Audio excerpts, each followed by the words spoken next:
So here is actually what closed versus open means. Everybody thinks of it as a light switch, which it's not. It's more like a dimmer switch. When it's off, it's off. And what that means with closed is that we as adoptees that have been through closed adoption, our records, when I talk about records, I mean names, basically birth mom's name, sometimes birth father's name, but are legally sealed by the courts.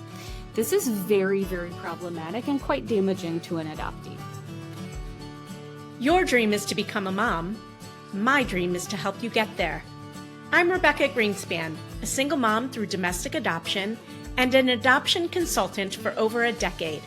I'll be your guide, along with other adoption professionals and members of the adoption constellation, walking you step by step down this beautiful and complex path of adopting your baby. When I was going through the adoption process, I had no idea what I was doing, what I needed to know, or more importantly, who to trust. Well, after helping hundreds and hundreds of families grow through the beauty and complexity of adoption, I've learned more than a thing or two, and let me tell you, it's not always rainbows and butterflies. This isn't just another podcast sharing adoption stories, but it's for you if you're genuinely committed to diving in with an open heart, eager to learn everything there is to know about adopting a baby so that you can show up for yourself and your child in the best way possible. This podcast is for you if you're ready to put your newfound knowledge into action. Adoption isn't for the weak of heart, and it certainly isn't done when your baby gets placed in your arms. If that's what you think, I'm afraid you're living in La La Land. My promise to you is to keep it real if you promise to keep digging. We'll acknowledge the hard, and we'll also celebrate the joy that is adoption. You ready? Let's do this. Welcome to today's episode of the Adoption Roadmap Podcast, where we uncover the layers of a story that challenges and changes the way we think about adoption. Imagine it's 1979 and a couple receives the life-changing call. A baby girl was just born, and you've been chosen as her parents. This baby girl is Alison Olson, and her journey from that fateful day to now has been nothing short of extraordinary. Raised alongside an older adopted sibling and married to an adoptee himself, Alison's life is a testament to the woven complexities and beautiful tapestry that adoption can bring to a family. Now living in Oregon with two daughters, one biological and one adopted, as well as her two cats, Bo and Arrow, Allison is on a mission. Her goal? To transform the adoption narrative from viewing children as lucky to recognizing them as deeply loved. After finding gaps in children's books on adoption, Allison took pen to paper to author her own stories aimed at building confidence and self-esteem in young adoptees. Today, we dive deep into Allison's motivations for writing, her insights on adoption, and her vision for a new narrative. Get ready to be inspired by a conversation that might just reshape how you view family, love, and belonging. Welcome to the Adoption Roadmap Podcast, Allison. Let's jump right in.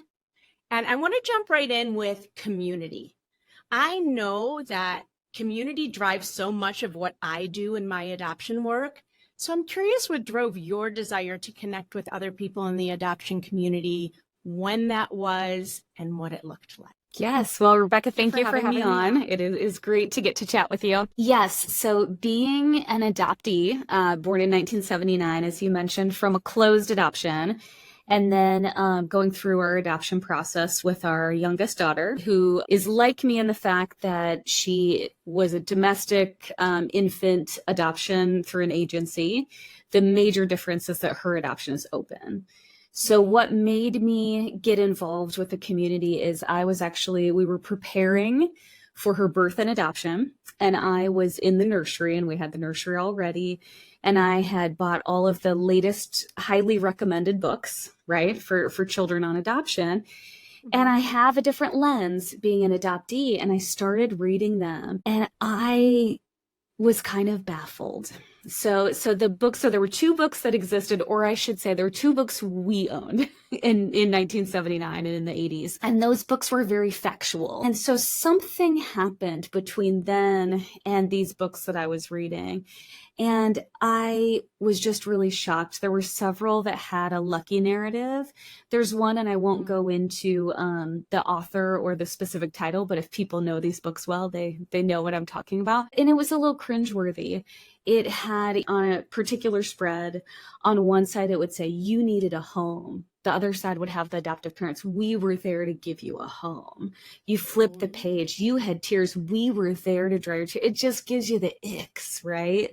Like, we were not there to save this child. Like that. The story. Yeah. The you know? Yeah. And so that one, like, really, I was like, oh gosh. And I'm like, okay, next book, right? So I'm sitting there wanting to have this special moment in the rocking chair, in the nursery. So I've got this big pile. I'm like throwing them down for all these different reasons.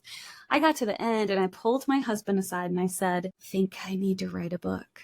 And I think I need to help out. I think I need to step back into this community and be a voice for the adoptees and to help other adoptive parents so that they can feel like they're quote unquote doing it right, like doing it okay, you know, because everybody wants to, but we don't always have the right resources. So that is where I felt the pull and the connection to come and help out. I love that you took it upon yourself. I remember when my son is now 12, and I remember reading him books, and there were books that I would read, and I was like, I don't like these, but I didn't exactly know why, and I just thought, okay, well, that's what we have, and people say to read these, and so, you know, I didn't read them a lot because I didn't love them. I love the fact that you knew enough to challenge that and to do something about it. So you didn't feel a need before you adopted your child to immerse yourself in community? That's interesting. That's correct, because I was just living my life. I guess I assumed things had moved forward. Right. So if when I was raised, it was, you know, very factual and like these clinical books. And what I have noticed is within the adoption community, we have progressed significantly. So 90% of adoptions now are open. It's about 90%. In fact, it's quite difficult to find a closed adoption because they have done so many studies, right, on the health and wellness of an adoptee, and openness is very important in that. And so, you know, going through the adoption agency and them explaining to us how adoption was, I was like, whoa, this is great. This is great. So like I said, I was just shocked when I saw the books because I thought so much had progressed. And so yeah, I think that before I was naive, maybe would be the best way. I was just thinking, you know, I had a good childhood, and I was just thinking that things had progressed and that, you know, it must be much better. And then especially going through the adoption process and all the training that we got and all, you know, like all of the attachment stuff that we learned. And like I said, like hours and hours of training of both of us together. Even our oldest daughter had to go through training.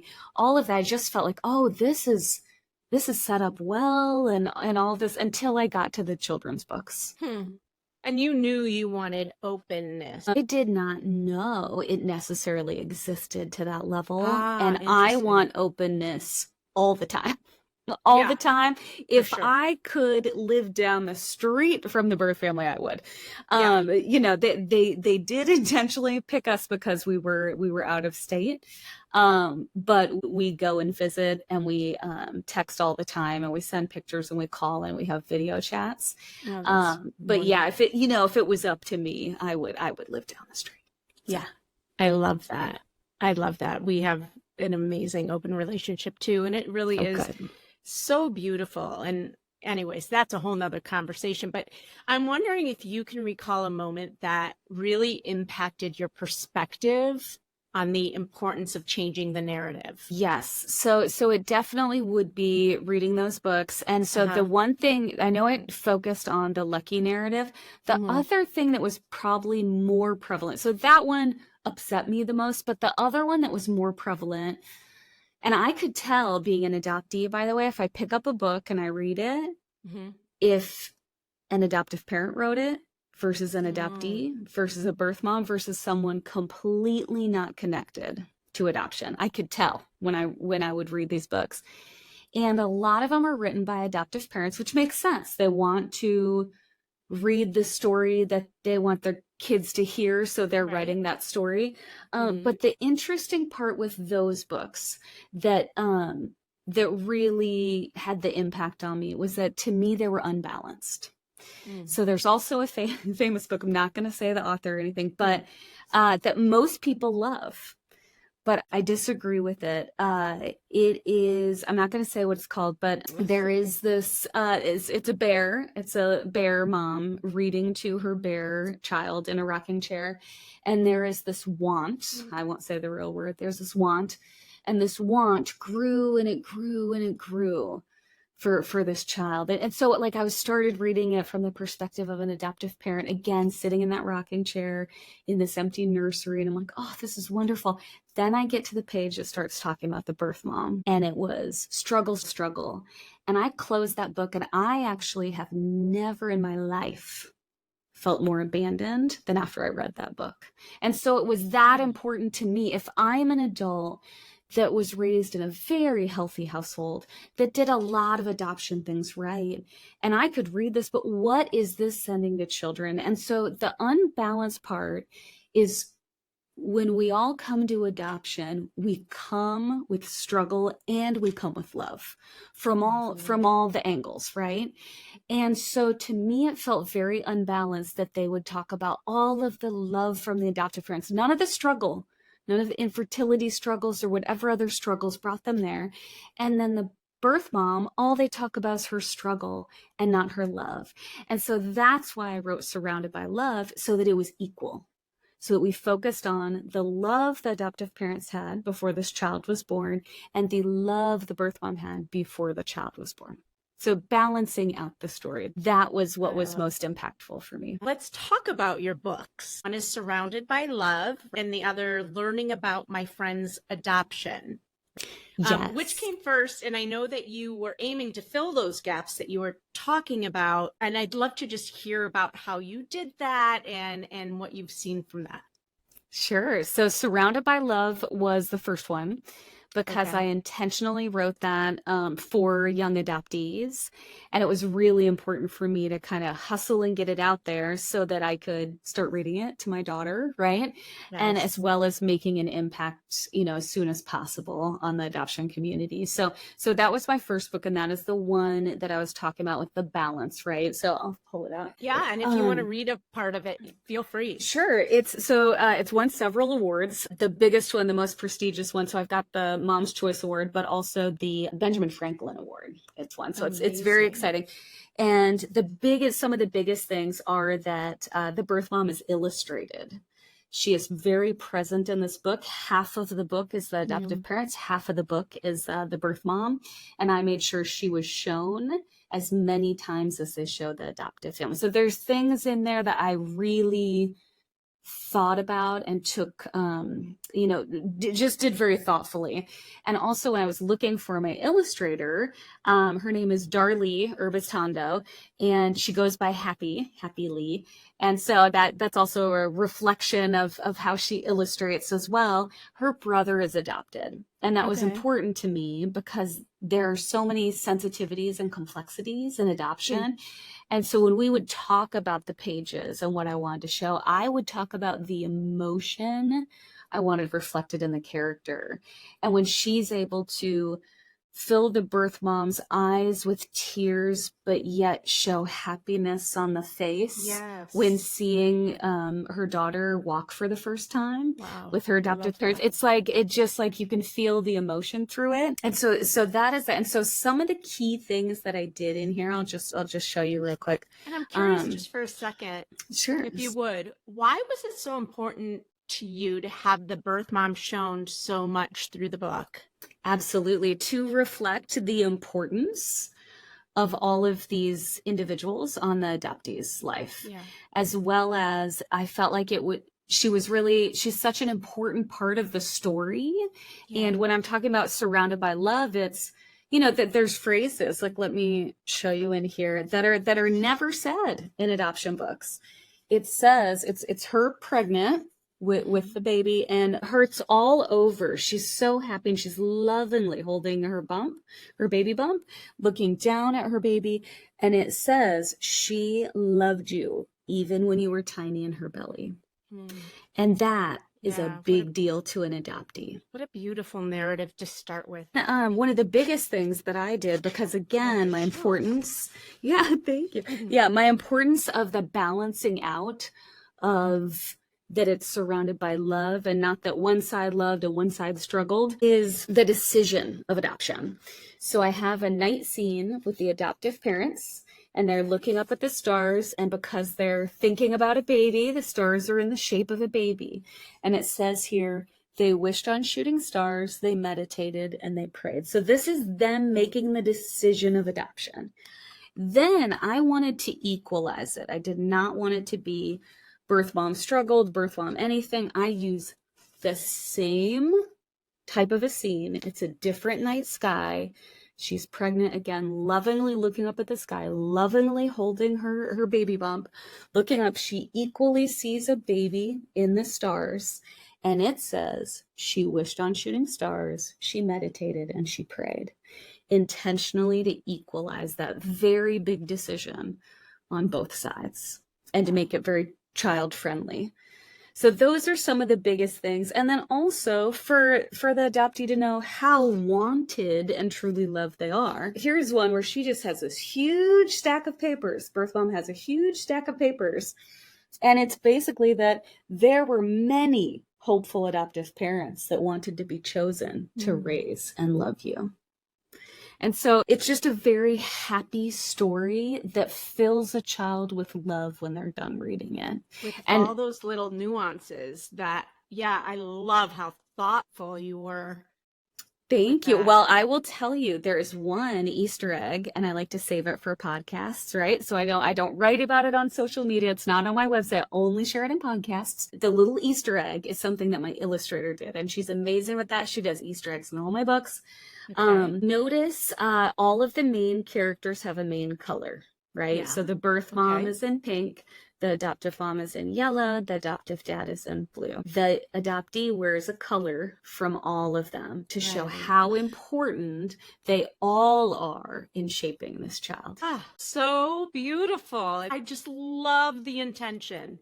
Oh, thank you. All right, let's talk about the intention of your other book. Yes, learning about my friend's adoption. So I am sure that you have encountered this. People outside of the adoption community and where their education level is around adoption. Mm-hmm.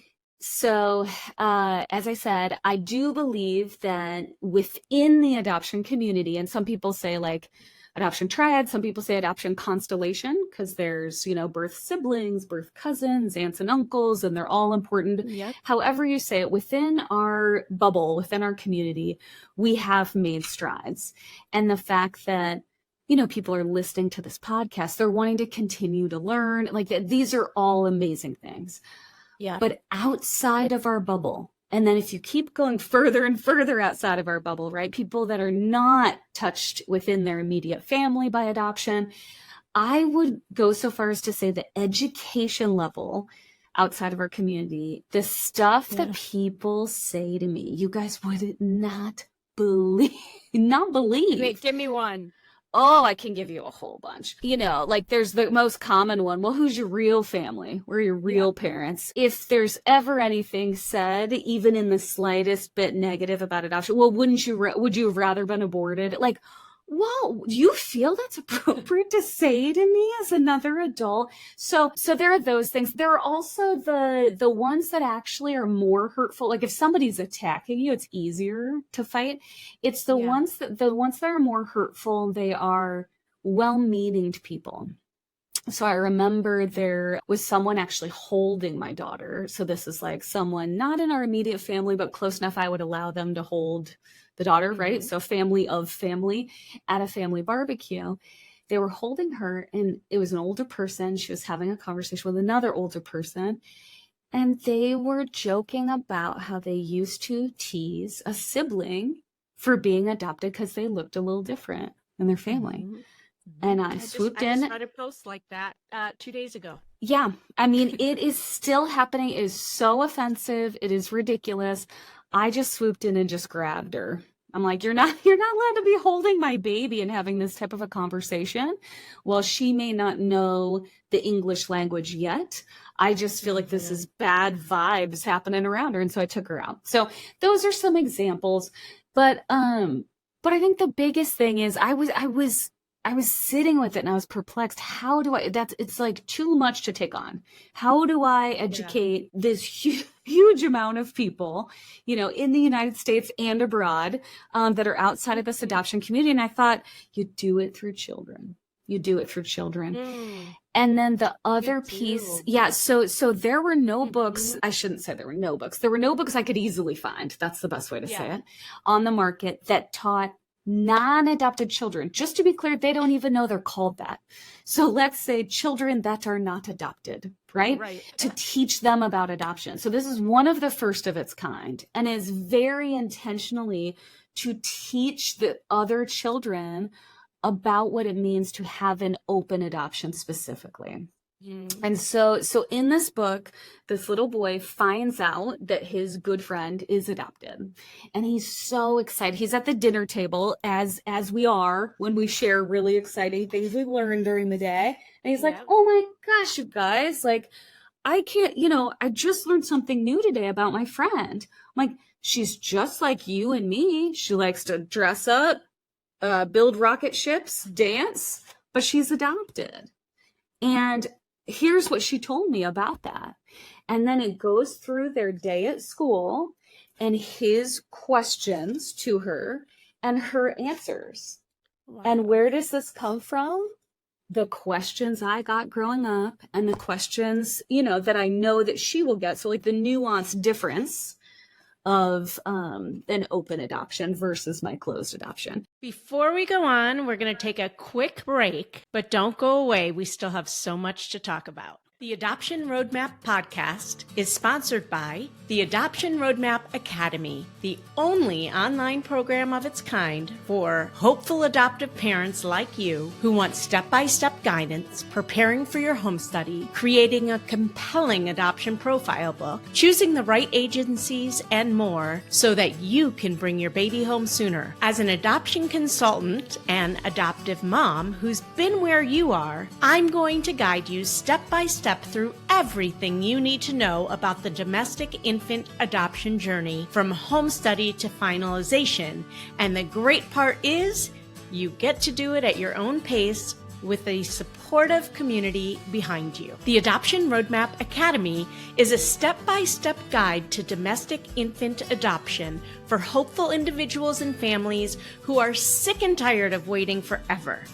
It's the first and only self-paced adoption consultant-led program that shows you exactly how to navigate the domestic adoption process from home study to finalization. With our proven 4-step adoption roadmap model, you're going to be able to save time you can't make up, hours and weeks and even months of tedious legwork and research are done for you. You're going to be able to go at your own pace. No matter what else is going on in life, nobody's going to be breathing down your throat. You are going to be able to gain and keep momentum because everything is going to be spoon-fed for you in exactly the way you need. You are going to possibly even save money by knowing how to vet situations and working with the right agencies.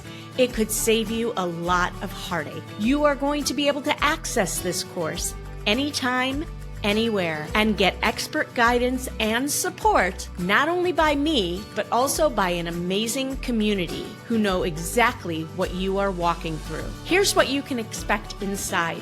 You'll be getting streaming videos, worksheets, bonus resources, an adoption profile creation, agency contacts, live streams to connect with other people, and unending education, all using our 4-step proprietary adoption roadmap model. Plus, you'll be receiving a bonus mindset step that I highly recommend for everyone. So if you're interested in starting your adoption journey and ready to fast forward and simplify your domestic adoption process, please email the word academy to support@rgadoptionconsulting.com today, and we'll get you started. And what this does too, that I don't think adoptive parents fully realize, is that right now, and we don't want to think about it because it kind of like hurts us, right? We want to protect our kids so much. The burden of educating their friends, 100% on them. You are not on the recess playground. You are not with them, even in daycare. Like, it is on them. Like, I have always had to educate my friends. I even sometimes have to like do an eye roll and take a deep breath. Like, okay, I'm 44, almost 45. Let me educate this new friend about my adoption and my daughter's adoption. How wonderful to just buy a book and just hand them out. Have a few copies sitting around. Just hand them out. You know, your friend gets a new friend. There's a new neighbor that comes in. Hand them out. Family members. Cousins for sure. Yeah. Just let's get them educated. Get these in the schools so that everyone understands. And there's some things I did intentionally to normalize having a birth family and being involved with a birth family. So like he's bewildered, right, with his face, like, what? He's like, so you have two moms? And she's like, yes, but more than that, I have two families. And then and it says like I have grandparents, aunts, uncles, cousins in both families. I stay in touch with them just like you do with your family. So again, I try to normalize this. And my favorite one is this, because we get this a lot as adoptees. He's scratching his head bewildered. Do you love both of your families? Her reaction as a typical child, she giggles. She giggles. Yes, of course I love them both. Just like you love your family. And so beautiful. That is the importance of this book and why I wanted to write it and have it on the market. I love that. And when you were writing it, did floods of questions that you used? Floods. I had to cut them back. And so I didn't go for the hard-hitting ones of real family, because also different adoptees consider different things real. So I just, I didn't want to go with positive adoption language. I just wanted what would educate a child enough to be like, okay, I have a good enough understanding of adoption that now I can go play trucks or go do something else. So that was the hope from it. All right, great. And go on. Great. Now move on. That's when you know you've done your job. Yeah. And then they'll come back and ask their mom a question 3 days later. Exactly. Well, and I did a panel to review this with a panel. I do different things on my social media so that I can make sure this is appropriate, right, for the community. So I did a panel, and one gal came that was a neighbor of someone who's about to adopt. And she was like, oh yeah, I was preparing my kids. And then it was like the very first question they had, I thought, oh, I have no idea the answer. So she's like, I need this book so that I know what I can say at least, And then if there's open questions, you can always go to that family and see how they want to say things. But it's certainly a start and a good foundation. That's so wonderful. Well, that's not where your intentions stopped, because you're an overachiever. So you then went on to write this love letters to my child, for my child, right? Is that what it's called? Love letters for my child. Yep. Love letters to my child. Yeah. I'm not even gonna say anything else about it. Why don't you just tell us what that is? Sure. So what I, would hear and experience the most in talking with folks that were going through the adoption process is the wait is so very tough, right? And the wait was even difficult for my husband and I and our oldest daughter, right? The wait to be matched. The wait to be matched. So once you're between active and matched, where you're just waiting for a birth mom to pick your family, that is the toughest. And and I wished I had started it earlier. We started it when we got the phone call that she was in labor. So I was like frantically journaling like how we were feeling. Like we're trying like mad to pack, and Seth is picking out the flights and all of that. that. We're heading to the airport. And then I'm at the airport and I write again. And it was healing to me. But what I don't think adoptive parents understand is, as adoptees, we grow up, and one of the bigger things that is the challenge is, were we loved, were we wanted? And a lot of society makes us think we weren't, because of those things I was saying, the 19th, poor education outside of the adoption community, when truly children that are placed for adoption are, I would go as far as to say, more loved, or loved by more people, at least, because there was so much thought and care that went into it, right? On both sides. To go through a home study is quite difficult. That is commitment, that is love. To make that huge decision as a birth mom and and even a birth father, if he's involved, like, that is huge. So there is a lot of love there. And then the adoptee doesn't see that. So they do now through, like, my book, Surrounded by Love, but how they could see it from us as adoptive parents is letters to them. So what I was writing was to her. We were so excited to get this phone call, and we're scurrying through the house because we cannot wait to meet you. And I even think, if, as you're going through the process and as it's tough, if it gets really, really long, you go through multiple disruptions, these letters say, we thought that was you. It did not work out. And the birth mom's going to parent. So that's not you. We are sad, but we are ready for you. And you have to imagine, as an adult adoptee, reading that from your childhood, you were loved. Like, there is no room for question in that. Yeah. So that's why I felt like that was important to get out there, so that other waiting, hopeful adoptive parents that are in between the active and being selected phase, they can do that. And again, it benefits them and their future child to write that. And you can write the frustration. I am mad. It's been 2 years. All I want is to have you in my arms. I want you to be in your nursery. It saddens me to walk by your nursery. Again, put yourself in that child's place. Fast forward to they're 30 years old. They're probably going to be crying reading that, knowing how loved they were and how much strain that was putting on their parents just waiting. So that's, again, why I did it. Everything I'm doing is to benefit the adoptee, and what really in the end is to benefit the adoptee. It benefits the adoptive parents as well, but it's to make sure that adoptee feels the love and the warmth and everything that is happening and are the feelings everybody has. But I think we don't think about that actually might be helpful to them in the future. For sure. I think journaling is so powerful, or just the act of writing. I journaled. The other day I pulled out, I had 20 something journals from my life, and I journaled all the way through my infertility journey. And then I stopped when I started with adoption. I could die. Like, what made me stop? Maybe I finally felt like, okay, I can breathe. This is it. Or I just got tired of writing. The weight's off the shoulders. Mm-hmm. Right. I stopped writing, and I wish I would. And so now when we get new families that start the process, we send them an adoption specific journal with prompts. And I love that. So it's nice. It's great to know that you have one too now that we can look at.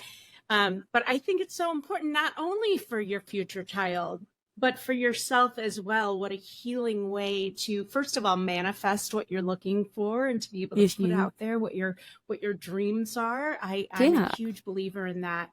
And I love how you put meditation and prayer in your books, because I believe in all of that. Any way we can put it out there.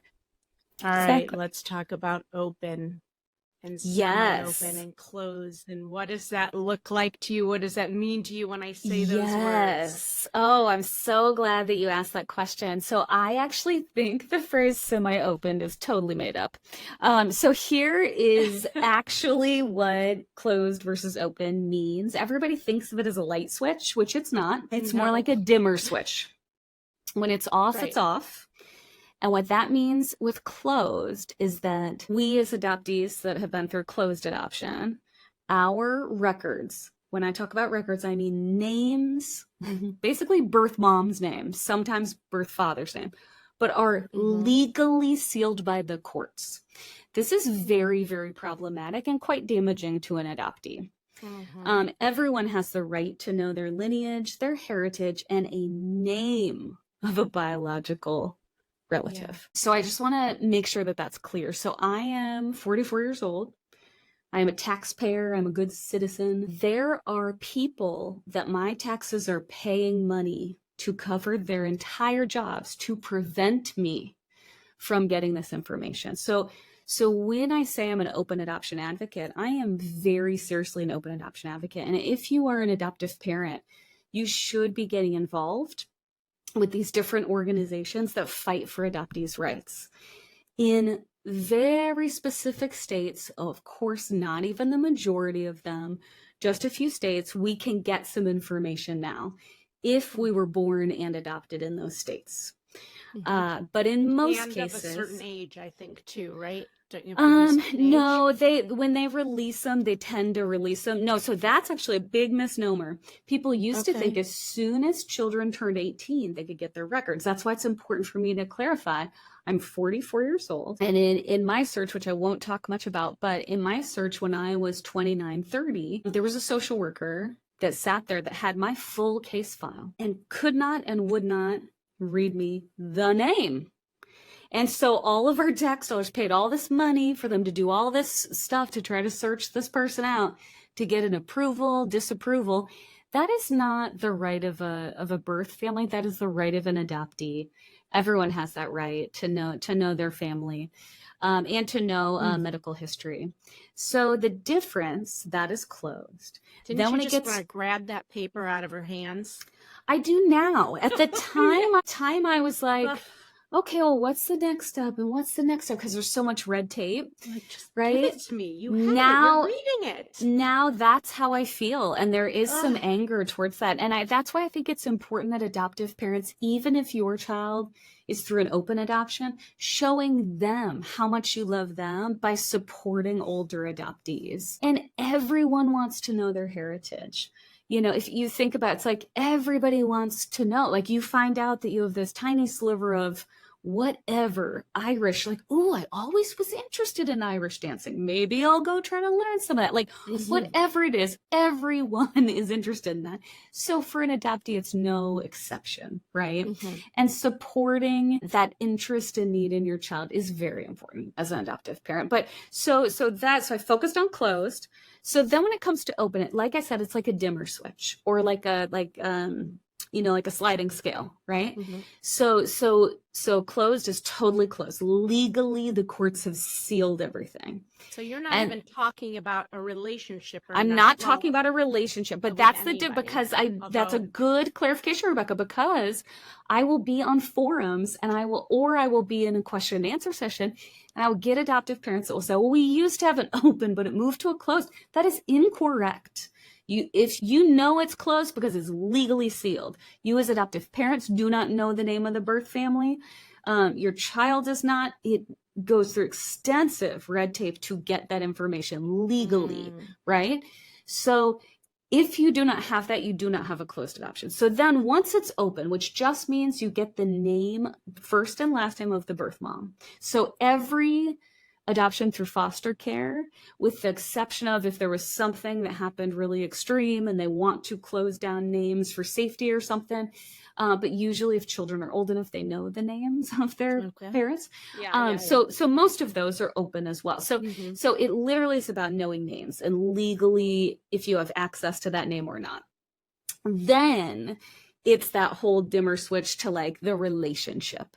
And then a relationship can ebb and flow. So the semi-open to me is bizarre. They just are what adoption agencies are trying to do is make people feel more comfortable because the word open makes people very uncomfortable. I think maybe we'll get to a better word for it so people can feel more comfortable, but it's part of why I speak at these type of things, right? Is so that adoptive parents know that it's okay. Like, it's okay if other people love your child. You know, like that's only positive. It and so many studies have shown that adoptees are much, much healthier mentally, emotionally, if they have that information and have, especially if you can foster a relationship. Yeah. And so within the relationship and the openness, there can be times you're busy or different things happen. You know, relationships can be strong, they can be weak, they can be different things. They can ebb and flow. But the major things for adoptive parents is, especially if you're thinking about adoption, because I know that's a lot of the folks that are listening to your podcast. Nothing. So I am here to comfort you. I am your future child at 44. I am an adoptee. I'm your future child at 44. And you're looking back, and here's what I'm going to say to you. Absolutely nothing can undo all of the love you have given this child. Nothing can undo that. Nothing can undo when they are sick, they want you to comfort them. They get an owie, you give them a kiss, you put a Band-Aid on it, all that stuff. Nothing can undo that. There's a foundation of love that is built between all the folks involved raising the adoptee, right? Mm-hmm. Nothing can change that. So when you add in birth family, it is not a competition. People cannot just have one family. It literally is, the more people there, the more people that love your child, the more your child just has general love.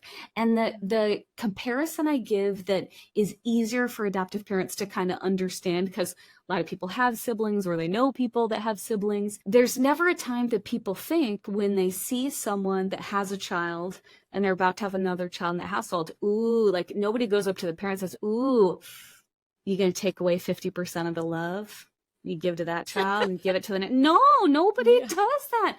So that is exact. So adoptive parents, especially that grew up again outside of the adoption community, not knowing all of this information, I could see how there's a nervousness and like a jealousy. Sure. What if they like them better than me? They're their biological family. Mm-hmm. It is not like that.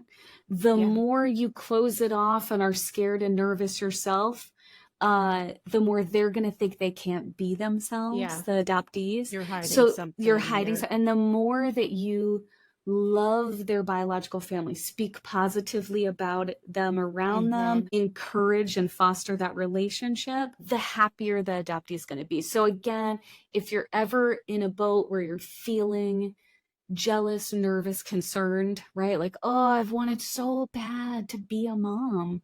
I'm finally a mom. I don't want to share that. You're not sharing it.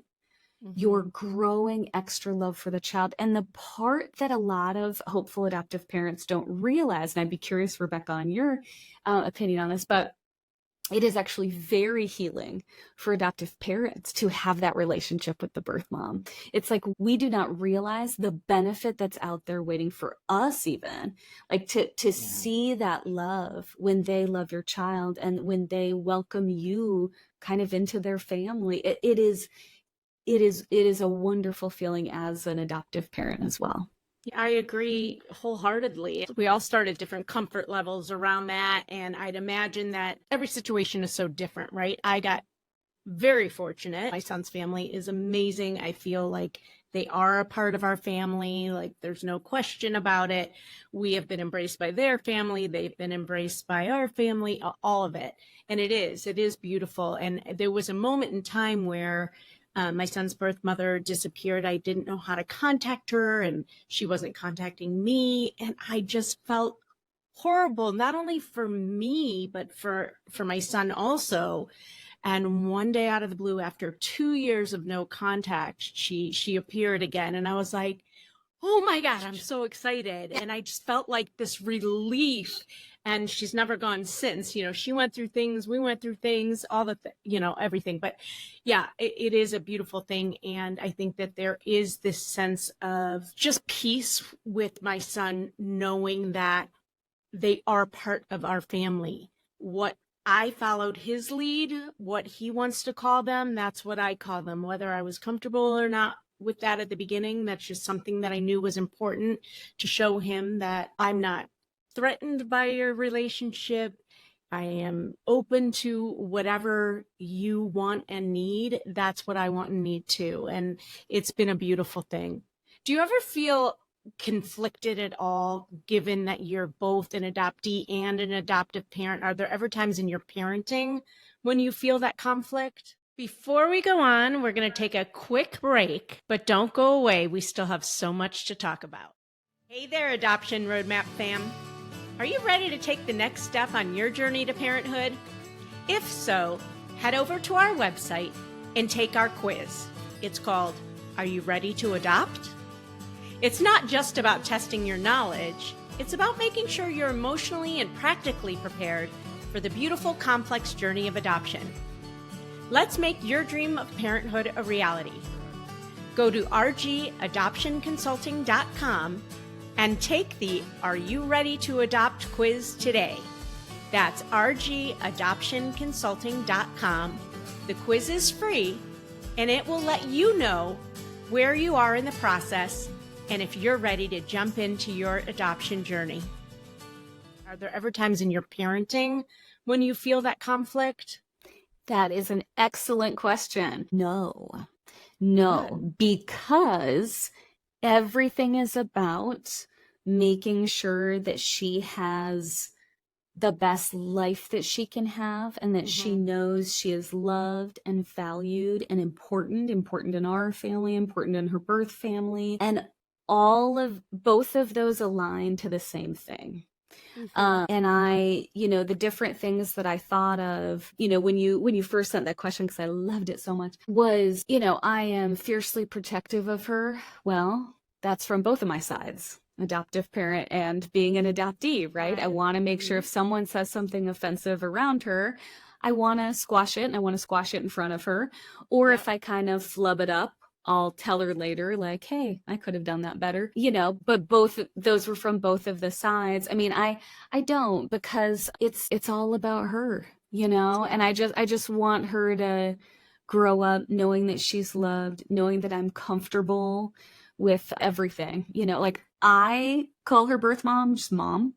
Like we don't go around and the only thing I have to specify is there is a very important close birth relative that she looks just like, by the way. We have the same named person on the other side of the family. So I do say like, birth in front of that one, just to clarify. But otherwise, we're, like we go around, I say like, honey, you have two moms. You should be very proud. You have two moms who gets two moms and a dad. That's pretty amazing. And so, and I'm like, we always talk about how many grandparents she has and all of that kind of stuff. So to me, I actually don't have any conflicts when it comes. If anything, it just makes me more and more focused on how to help her out and make sure that she feels loved and supported. That's awesome. I just want to end with one more question. You said that your parents, I listened to another podcast you did. You said, my parents checked most, if not all, of the boxes of what adoptees want their parents to know. What are those boxes? And will you do anything different? Excellent question. Yeah. So I read, I might butcher the exact title, but it's like 20 things you wish your adoptive parents had known, right? Yeah, and it's a quick read. Oh my gosh. I read it so fast. I was just, I don't know, very enthralling. And I read it and I thought, wow, for it being them getting little to no training, right? On how to handle an adoptive child, how to raise them, how to educate them, how to anything. There was none of those things. I felt like I needed to call them. Like I actually read the book and I called they're divorced. I called them each separately. And I thanked them. I was like, you guys did a really good job. Were they perfect parents? No. But when it came to adoption, my older brother is adopted. We're not biologically related. I answer it before anybody asks, because that's always the next question. They just didn't also do that back in the day. They did not keep siblings together, which is a shame. But yeah, I mean, we always talked about adoption. It was very open. We talked about it a lot. We're both closed adoptions because that's just what happened in the 70s. And if I was curious, they were curious, and they would tell me any information they knew, which wasn't much, right? We had like one piece of paper that both my brother and I were provided. And if she ever got things confused, like, oh, is that your brother's birth family or yours? She would just go whip out the papers and she'd be like, okay, this is what we know. about your family. This is what we know about your family. And then when I finally decided to search, she was completely supportive. She just kept asking how she could help. It just, all of that again goes to just really loving and supporting your children. And then, of course, when we were adopting, our family was over the moon. They were over the moon because they're like, oh my gosh, and so I knew I wouldn't have any problem like explaining things to my family, but I was wondering with my husband. So you had mentioned that he's adopted. He is what they call, I think, partially adopted. I think it's the term now that they call it. But his mom was a single mom, and the biological father was out of the picture. So when she was pregnant with him, she actually met his now father who adopted him. But it's important because his biological father was Asian, and he grew up in a white household. So he has a lot of similarities to how transracial adoptees feel. But I was curious with his family how they would be, and they were going out. Oh my gosh, the sweetest thing. They went out and they were like researching stuff, and they would bring me stuff. Is this okay to say? Is this not okay? This list conflicts with this list. Oh, it's the sweetest thing. And I think that's important to make sure, because these kids will be at aunt and uncle's house. They will be at cousin's house. And it is important that they understand adoption. It is important that they are not racist, right? If your child is going to be of a different ethnicity, like these things are very important, that they are just as involved. And in our case, they all had to write letters. Everyone had to prove they were accepting and excited about this, right? But in different, every home study is different. Our home study was intense. But that stuff is it's just very important to make sure that you're raising your child in a safe, loving environment where someone's not going to introduce them as, oh, and this is the adopted one. You know what I'm saying? Like it has to be normalized. You're at a family These are barbecue. our children. Yeah. And that thing is Exactly. said to your child, and you're like, okay, really? And well, and you know what? It's interesting that you say that, and I know we're at the last question. No, that's okay. But I think it's important as adoptive parents, a couple different things. One, have as many canned answers ready as you can. The biggest one being, like, for Lucky, I always have that one, because they're always like, oh, she's so lucky to have you. And I always turned around and I said, no, she's not lucky. We are lucky to have her. And I just turn that around. It doesn't matter. I can say it really fast. I can say it to the grocery store clerk, whatever. Right. But I think the biggest thing, because we always tell adoptive parents, talk about adoption, but then we don't tell them how to. And then, especially if you're a really caring, involved parent, or you're a hopeful adoptive parent, and you're like reading all these things, you're like, okay, I'm listening to adoptee voices, I'm listening to all these podcasts, I'm trying to learn, I'm trying to do these things. And our positive adoption language changes over time, so it's like you're trying to catch up with making sure everything you're saying is accurate. Then there's like this immense pressure on you when you go to talk to your child. And what I want to do here, if you take nothing else away from this podcast, take this away. I want to take that pressure off of you. That if you say it wrong, that's okay, but say it. Don't wait to say it the perfect way. Start talking about it casually. Like, because when people say talk about it often, you're probably thinking, every day I need to say, you didn't come from my belly. It doesn't have to be like that. So here's just some examples. Our daughter has big, beautiful blue eyes. None of the rest of us have beautiful blue eyes. So we'll say things like, wow, your eyes are so beautiful. You look just like birth family member, blah, blah, blah.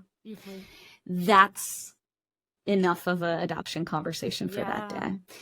And then let's go with the bad stuff that we all fear. And it's always when you're ill prepared, right? So I always say it's like you're at the grocery store, you've got your kids in tow, you're trying to hustle through, you got like a kid birthday party to go to, whatever.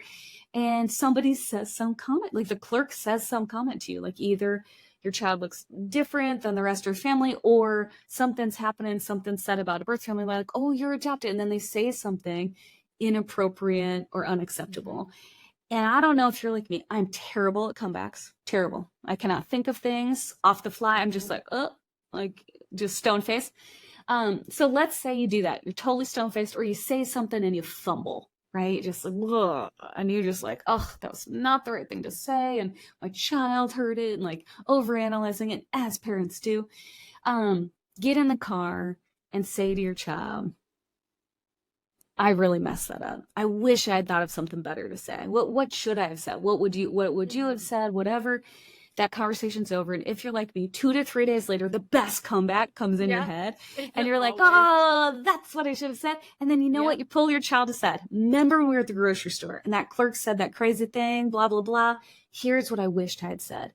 And then parent, good for you. You had 3 adoption conversations. They saw you try to answer an adoption question to a stranger. You talk to them in the car, and then you talk to them about what you would have said. And that's 3 things. So what I want to say is take down your guard of perfection. The internet, with all of our comments and adoptees, we are absolutely trying to help by sharpening up the language. It's important to learn all of that, but it's more important to have many quantity over quality in these conversations, and you will get there. The more you have them, the more when there's the real big questions.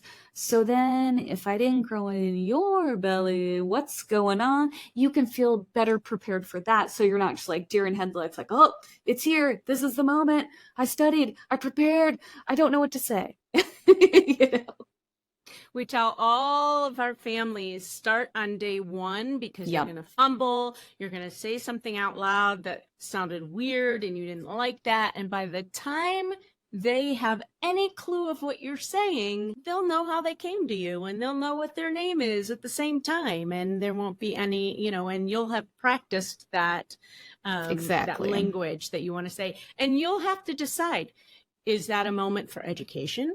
Is that a moment for none of your business? Or is that a moment just to screw with them a little bit and have some fun, which I've done too. So you get to choose at any given moment. But yeah, I've often done that too. Hey, what'd you think of that comment? Did I say that okay? Or what would you have said?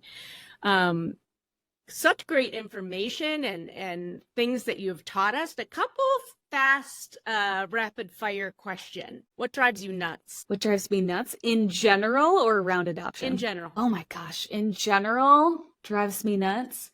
I would say, like most people, probably like traffic. Traffic drives me nuts. But, just more like I want to get to where I'm going. Awesome. Are you listening to a podcast or book right now that you really love? Yes. Angela Tucker. You should be grateful. You should feel grateful. Next to me. Yeah. Who in the adoption world has made such an impact on you? I want to shout them out. There's a lot of different people. So I would say several of the folks at the adoption agency that we used, American Adoptions, Melanie and Shannon over there, they were amazing.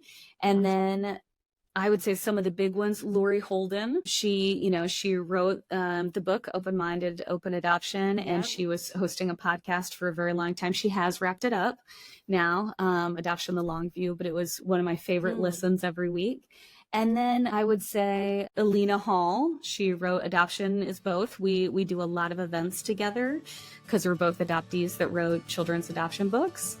She also works in the field of adoption as a social worker. And then obviously Angela Tucker is like the one, right? Because she helped out in This Is Us to make sure that they were fully guided to say the right things and represent adoption in the right way. 3 words that describe adoption to you. Goodness. I would say complex, love, and loss. Thank you so much, Allison. And thank you, Rebecca. Yes, go to Amazon, everybody. And is that the best place for people to find your books? Amazon is a great place to find the books. If you want to visit my website, ouradoptionbooks.com, it has links straight out to the books. And then I also have 2 different blogs I've written. So I have read every children's adoption book. If I haven't, send me a direct mail and I'll read it. But I have a list of ones that I would recommend for adoptive parents. So I think that's a great resource. I also have a list of just adoptee written children's adoption books as well on there. Awesome. We will put all of that in the show notes. Thank you so much. And tune in next time for the Adoption Roadmap podcast. Bye-bye. Well, I hope you enjoyed that episode of the Adoption Roadmap podcast. If you did, I have a few favors to ask of you. First, please hit subscribe so you never miss an episode. And while you're at it, I'd love to hear your takeaways. Please write a review and let me know what you liked. And if you have a question or a suggestion on what you'd like to hear, I'd love to hear that too. Please shoot me an email at support@rgadoptionconsulting.com and let me know what you'd like to hear about. And if you have a question, I may just answer it online. Thanks again for listening. Tune in every Wednesday and Friday morning for a brand new episode of the Adoption Roadmap podcast. Until next time, bye-bye.